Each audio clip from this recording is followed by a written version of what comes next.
So I plan on going over a 10-minute overview, and then I'll bring up any questions. So the Jaguar I-Pace we just received as well, and that rotor and stator design is very similar, but what we noticed is that the Jaguar I-Pace seems to be a step behind. It has a disassociated power inverter module, and the motor itself has more magnet material. It has 1.85 kilograms of magnet material. And then the Tesla Model 3 has 1.79 kilograms of magnet material. Now I'm going to stand down and I'm going to grab some parts and I'm going to start to talk about them because I need some examples to hit home some of these. This small pump right here is on the Tesla Model 3 front and rear EDM. This circulates the gear oil to cool the stator in the Tesla Model 3 front drive module and rear drive module. The reason this is important is the Jaguar I-Pace and many other BEVs and HEVs on the market have a disassociated heating modules. Those disassociated modules are very costly, and Tesla has completely eliminated that. So when the Tesla Model 3 comes to a full stop, they're able to circulate that fluid through the stator. The outer windings of the outer portion of the stator has channels that are cut through. And those outer cut channels allow them to pull that heat, that waste heat out of the stator, and then heat the battery. The Tesla Model 3 front motor has the front motor is an induction motor, and the rear motor is an IPM motor. The Jaguar I-Pace has induction IPM motors in the front and the rear. The reason this is significant is because Tesla is able to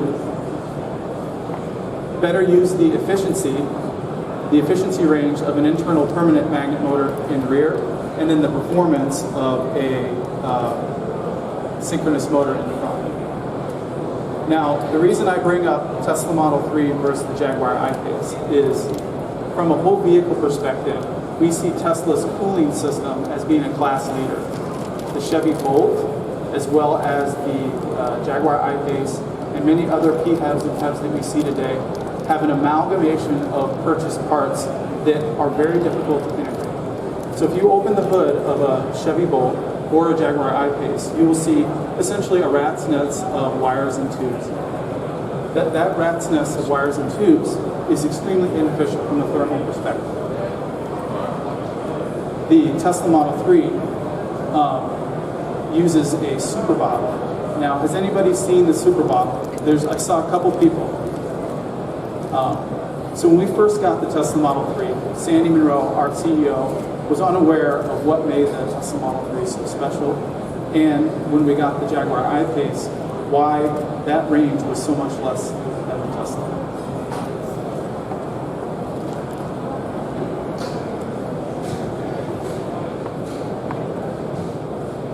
Now, my intent today was to do sort of a show and tell, and I do not have a presentation, so I'm going to field any specific questions. They can be outside of the motor itself. I have seen or touched pretty much every EV that's been launched in the past 3 or 4 years, so hopefully I can give you some insight into any of your questions. Do we have any questions, or would anybody like to see specific parts? Yes? Stator? What they're insulated with?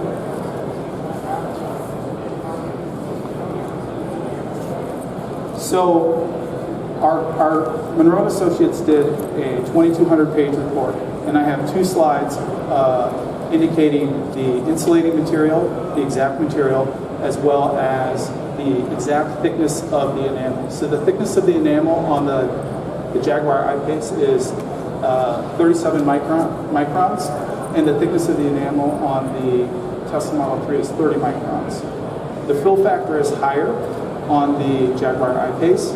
The fill factor is less on the Tesla Model 3. The Tesla Model 3 front stator is actually much smaller. And now I want to talk a little bit about the commonality between the front and rear EDMs on the Jaguar I-Pace and the front and rear electric drive modules on the Tesla Model 3. So the actual gearing, the 9-to-1 gearing in the Tesla Model 3 front driveline and rear driveline is common. All the pieces and parts are common. I have them on the table over there. It's a traditional differential, and the motors on the Tesla Model 3 EDM are offset. The Jaguar I-Pace has a motor that is in line with the gear train, and it uses a planetary set. So there, on the table over here, we have a large carrier planetary set.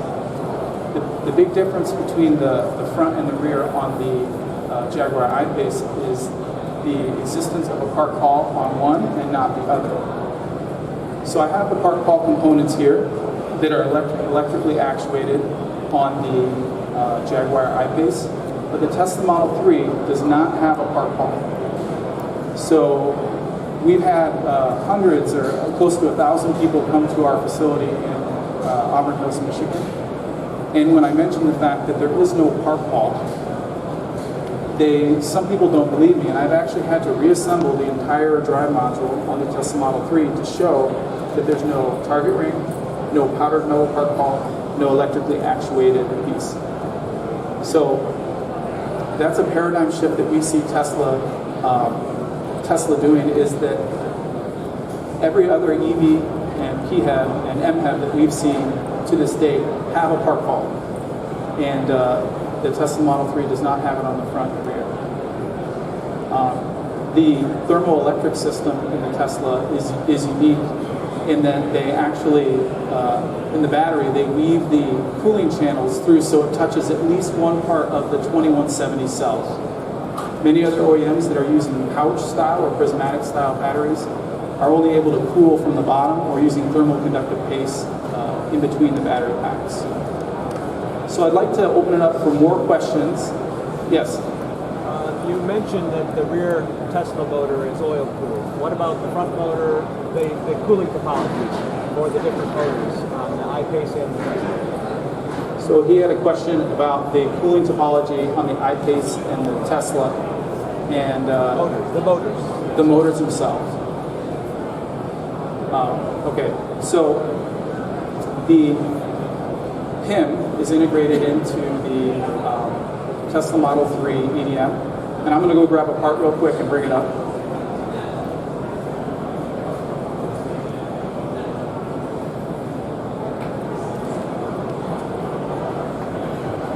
The PIM has its dedicated heating channel, which is in the back side of the outer portion of the case. This whole portion, the power inverter module on the Chevy Bolt as well as the Jaguar I-Pace is a disassociated module. So the fact that they integrated the board into this unique shape into the outside of the EDM allows for really tight packaging, but from a serviceability perspective, if you have one chip go bad on your PIM, you have to pull the whole EDM out of the car to then service this or change the entire module. The stator itself and the rotor on the Tesla Model 3 are cooled from the center of the rotor, and they're also cooled on the outside of the stator. I have those parts here. When I'm done with my short overview, feel free to come and take a look at that. Is there any other specific questions? You said it was oil. The rear motor is oil cooled. Is the front motor on the Correct. Is the Tesla front motor oil cooled or Yes. Yes. So the stator, the outside diameter of the stator is common on the Tesla Model 3 front and rear, but the depth is shorter on the front motor. So you'll see over on this table, there's two stators sitting there with the three lines sticking out. They have cross hatches cut into them.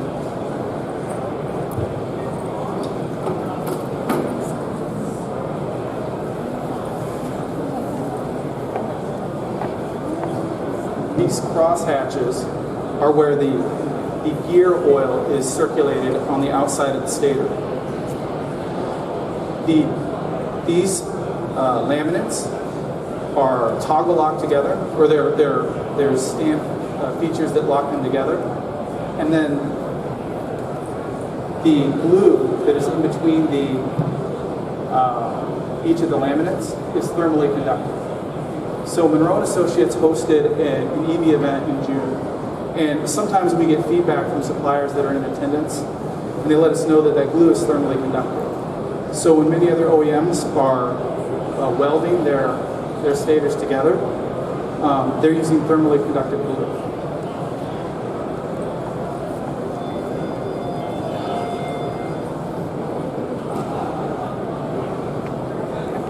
Another benefit that Tesla sees by putting their PIM so close to their stator is the distance from the PIM to the stator is roughly 3.5 inches. Many other PIMs in other OEMs, like if you look at a Chevy Bolt or even a Prius in the past, you're looking at anywhere from 6, 8, 10 inches. The amount of high voltage wiring is greatly reduced when you can get your PIM as well as your other high voltage components integrated close to not only the motor, but the battery. So any other questions? Yes? What's the difference between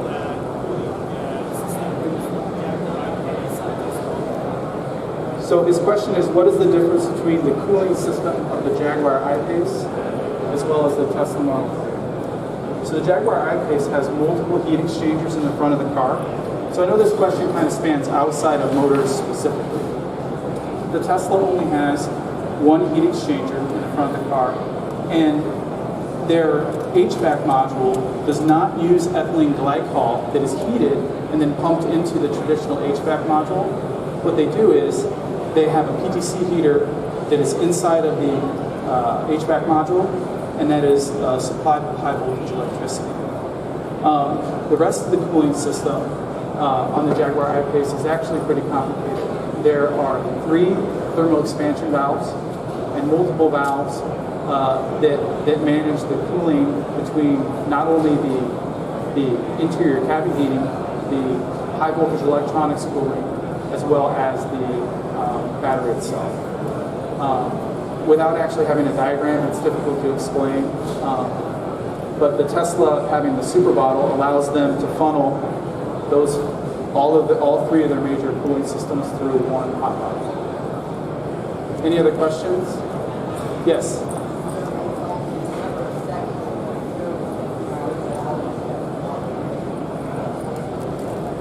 So her question was, what is the 0 to 60 for the Tesla Model 3 versus the I-Pace? I actually don't know those figures offhand. There's multiple variants of the Tesla Model 3. You have the performance version and the rear-wheel drive version. The Jaguar I-Pace only comes with the all-wheel drive version. Yes?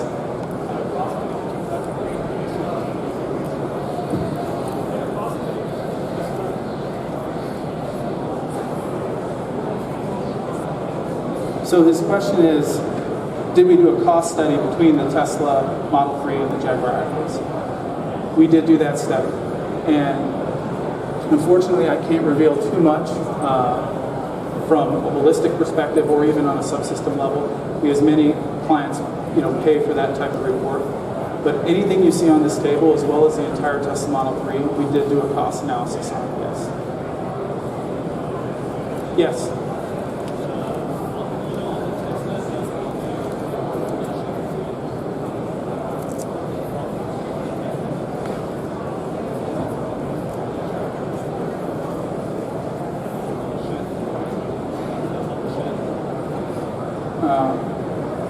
So his question was the rotor shaft cooling on the induction motor, on the front motor. I believe both center shafts are cooled on the Tesla Model 3, the rear and the front. I don't have that shaft here today. That's why you asked that question. Thank you. Yes?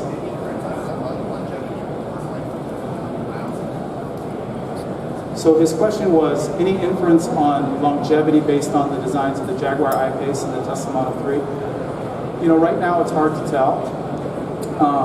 But the internal permanent magnet motors have better thermal characteristics. So the induction motors, the problem you have is getting the heat rejected out of the stator. And the internal permanent magnet motors, which is you see most of the OEMs using, you see a little bit more longevity.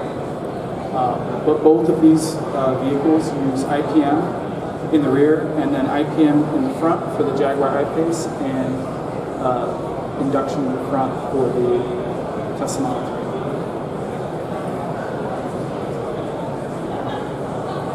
3. Yes.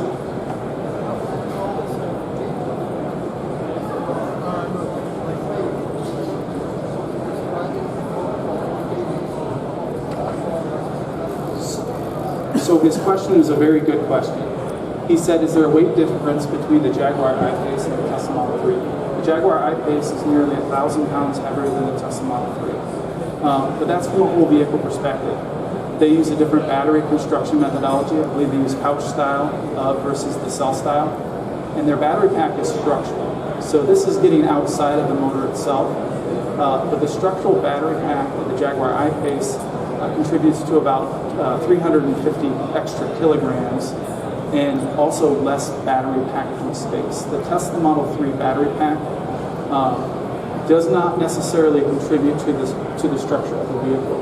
We partnered with a company called Siemens, and they did a modal analysis of the body with and without the battery pack. The Tesla Model 3 body is very stiff with and without the battery pack. The Jaguar I-Pace, being primarily aluminum body, needs that structure of their battery case to add that stiffness to the vehicle.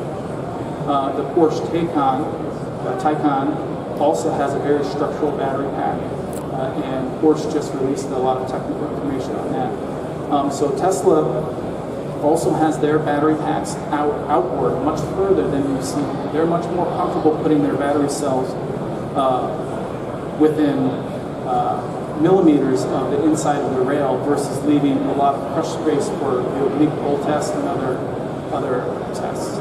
But to your question, yes, the weight of the Jaguar I-Pace is much heavier, and a lot of that is due to many of the extra wires and cooling hoses that they have between all of their disassociated high voltage modules.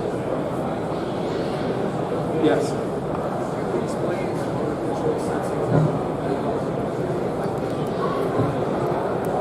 The motor control sensor.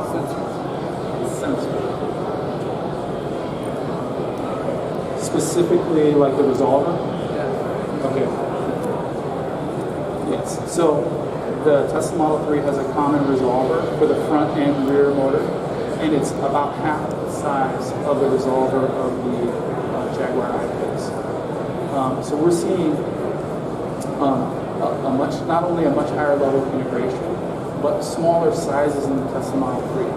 And if you've ever seen a Tesla Model X or S, the Model S and X were truly designed for performance. And when you tear down a Model S rear drive or gearbox, it looks like it's designed for a truck because it can handle 700 or 800 foot-pounds of torque. The Tesla Model 3 really reined it in. They brought this electric drive module down to a place that they can actually make money on. And the level of integration that Tesla pushed into their vehicle, in my opinion, is much further ahead of many other OEMs. Other OEMs are typically buying many off-the-shelf pieces and parts. So you'll have a valve here, you'll have a pump here, you'll have hoses in between those, versus actually going through the vertical integration and getting everything to as efficient as possible. And just earlier today, I talked to the supplier of the hoses, the hoses on the cooling system for the Tesla Model 3. They use only nylon 12 lines and only quick connects or quick disconnects. Typically, a major OEM would only reserve those expensive connectors for something you'd see at the plant. So if you've ever taken off the front end module of an Audi, you'll notice they use expensive disconnects, quick connects at the major plant level components, but anywhere else they'll use lower cost constant tension spring connects. So rather than cherry picking where they're going to cut cost out, they went all the way to only nylon 12 lines as well as only quick disconnects. So those decisions we see allow the cooling system to be ultra efficient. So I have a few minutes left for questions. Yes. The I-Pace motors are coolant or oil cooled?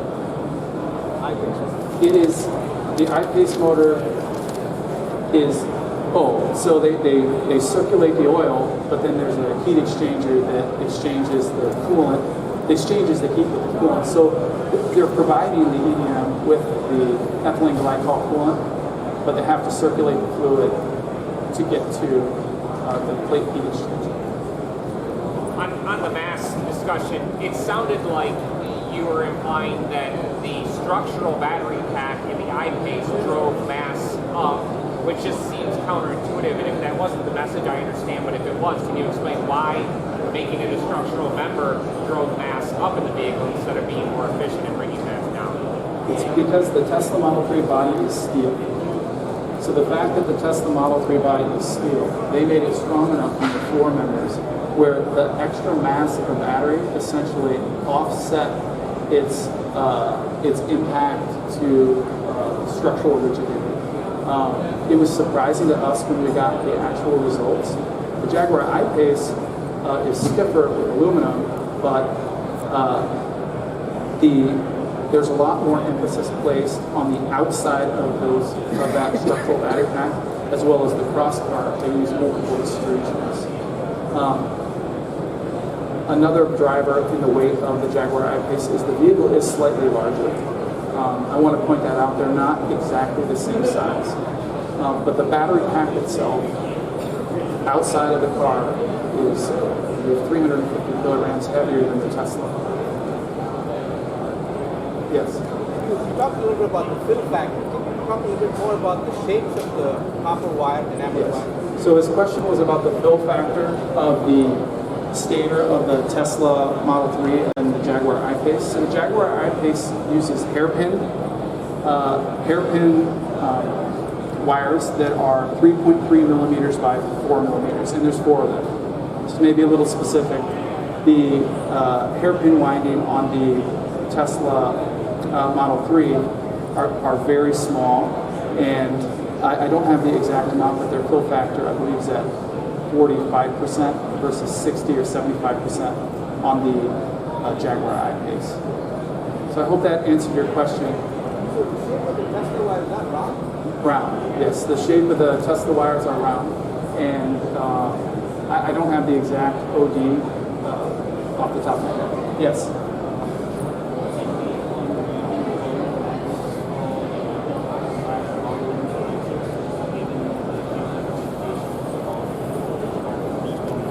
So his question was about the usage of internal permanent magnets in the rotors. Okay. And the long-term sustainability. So I don't have any input on the long-term sustainability, but we do see common chemistry emerging, neodymium, iron, boron, ferrite boron, as the primary chemical drivers in most of the rare earth magnets. But the Tesla Model 3, their magnet, they do slice it 3 times and recenter it back together. So we did have a little discussion with a magnet guy per se, and he says the reason they do that, they do not switch the orientation of the magnet pieces. They do that to reduce the eddy current effects at high RPMs. So I have the magnets up here, and I will have the parts out here. But you can see the 3 slices down the center of the magnets, as well as them recentered together. That's the first time we've seen that. The Jaguar I-Pace does not do that, and the Jaguar I-Pace has 3 magnets stacked on top of each other in a similar size, but they do not have a simple V like the Tesla Model 3.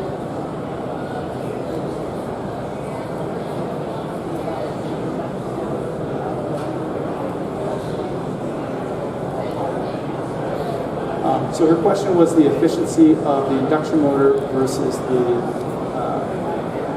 the internal permanent magnet motor. So I actually don't have those exact efficiency numbers. All right, my time is up. I will have these parts out and be back later this afternoon. My real intention was for people to be able to come up and see the parts. I'm happy that all these people came. I was hoping to have a little closer discussion, so thank you for coming, and I will be here shortly after and then in the afternoon.